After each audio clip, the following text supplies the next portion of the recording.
Desde o ano de 1990, a humanidade roubou do planeta Terra 1.400.000 quilômetros quadrados de floresta.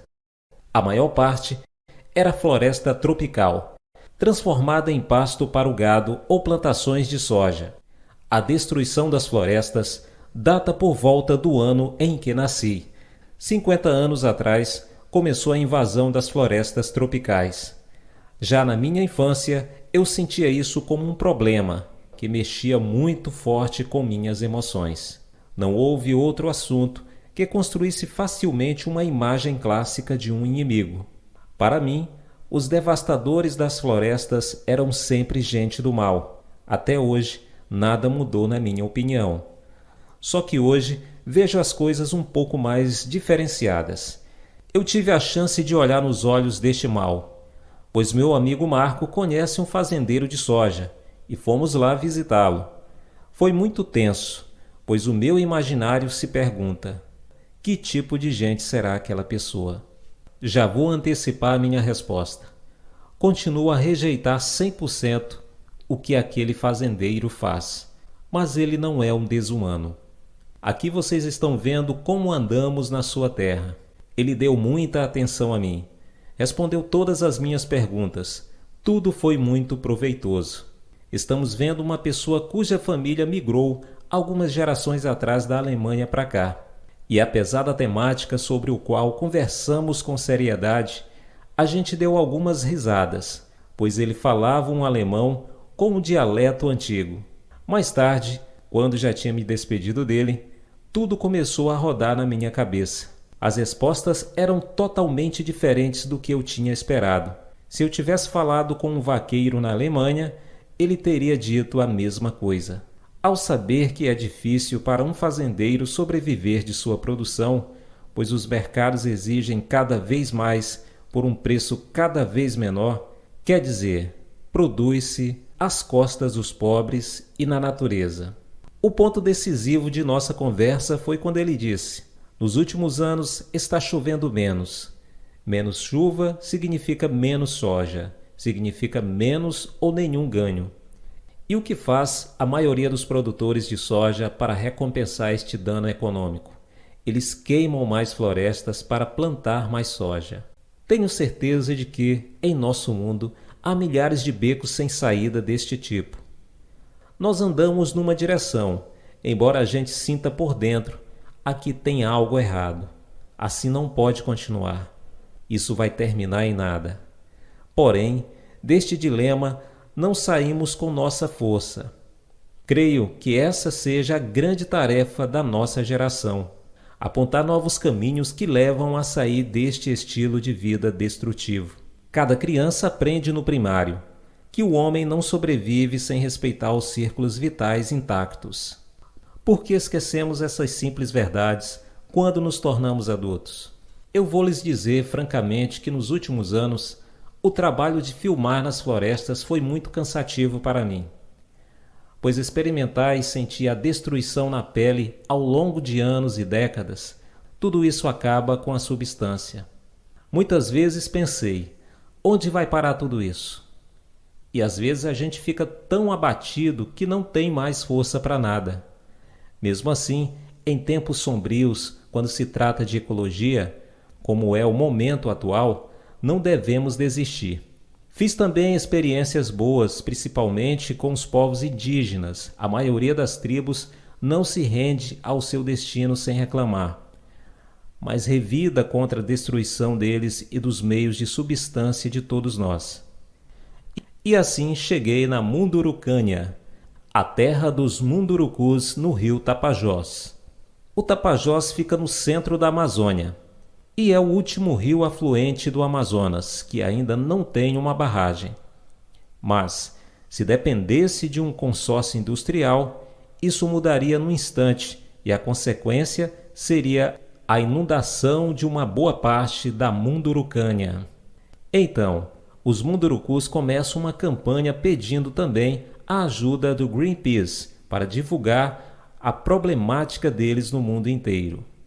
E assim chegamos aqui e ajudamos os mundurucus a pregar placas simbólicas ao redor da reserva indígena. A placa quer dizer: olá, aqui tem gente, aqui não tem lugar para barragens. Até hoje, muitas terras de tribos indígenas ainda não foram marcadas oficialmente pelo governo, sobretudo no Brasil. Essa campanha das placas me proporcionou um reencontro com meu amigo Oliver, que em São Paulo coordena em nome da Greenpeace a campanha de proteção da Amazônia. Ele me explicou as conexões que uma represa como essa significa para as pessoas e a natureza.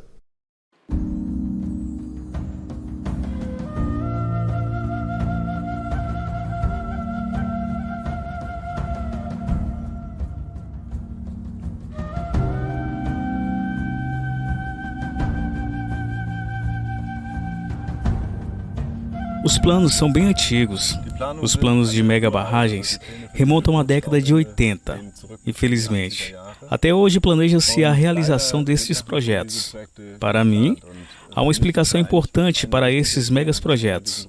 Caso a barragem fosse construída, estamos falando do maior projeto da América Latina, que engloba uns 20 mil operários durante muitos anos. E os custos giram em torno de 50 bilhões de reais. Assim, os primeiros cálculos, a gente sabe que os projetos depois encarecem. Trata-se de valores nos quais o desvio de dinheiro torna-se fácil. São valores que favorecem facilmente a corrupção para projetos menores que seriam mais necessários para o Brasil, como a energia eólica e solar, que no futuro serviria melhor para o fornecimento de energia. Você não tem tanta chance de roubar dinheiro. Este é um dos motivos banais. Belo Monte foi construída, embora houvesse preocupações do início ao fim e que de fato eram fundamentadas, mas o grande dinheiro prevaleceu. As preocupações todas se confirmam. Na barragem de Belo Monte, verifica-se todos os efeitos negativos para o meio ambiente e para as pessoas. A floresta foi destruída, não somente na primeira fase do megaprojeto.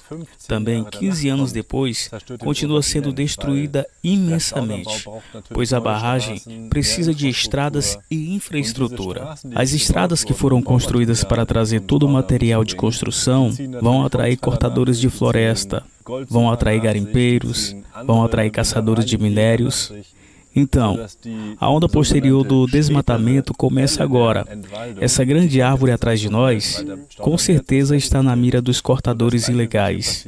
E ainda vem uma estrada depois da outra. Depois a gente vê as plantações de soja. Depois a gente vê os grandes rebanhos de gado que destroem a floresta. É isso que temos que impedir absolutamente. Eis a razão, porque a Greenpeace decidiu a colaborar com os Mundurucus.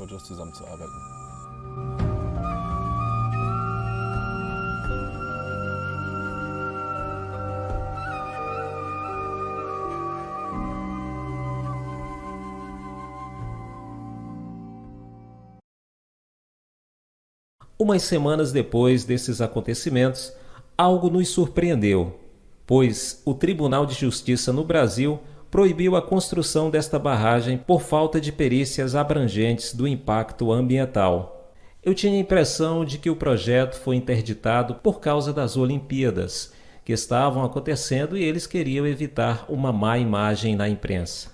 Tanto faz, a decisão foi boa, embora não se deva comemorar muito uma vitória como essa, pois os planos estão nas gavetas e podem ser desengavetados quando mudar o jogo político. Se o senhor ou a senhora tivesse ficado completamente isolado do mundo nos últimos 1 ano e meio, então ainda não pode saber que no 5º maior país do mundo, no Brasil, tem um governo no poder que jamais pode ser chamado amigo do meio ambiente. Já durante a campanha eleitoral, o presidente Bolsonaro fala em bom tom que, para ele, a Amazônia é, em primeiro lugar, uma chance econômica.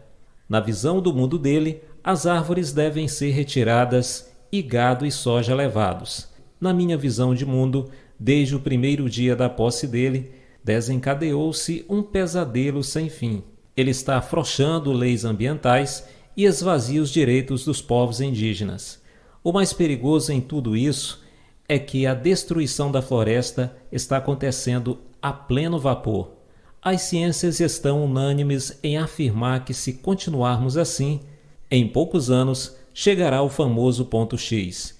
Então, a floresta não terá mais força própria para produzir a chuva tão preciosa para nós todos.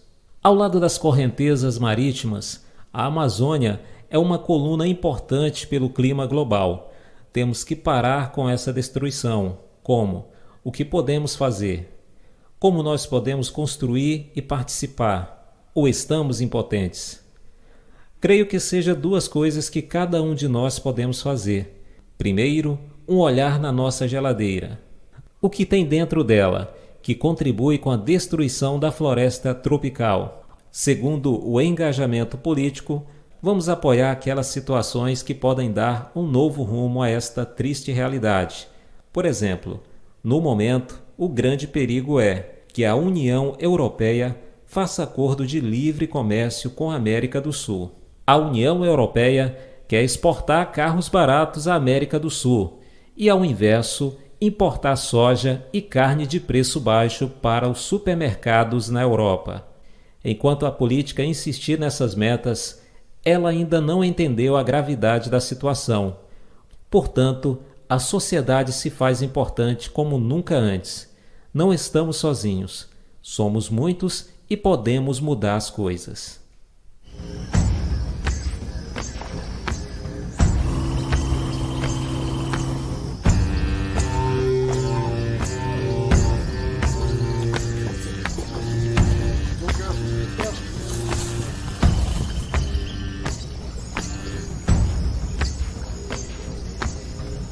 Go, go, go, go, go.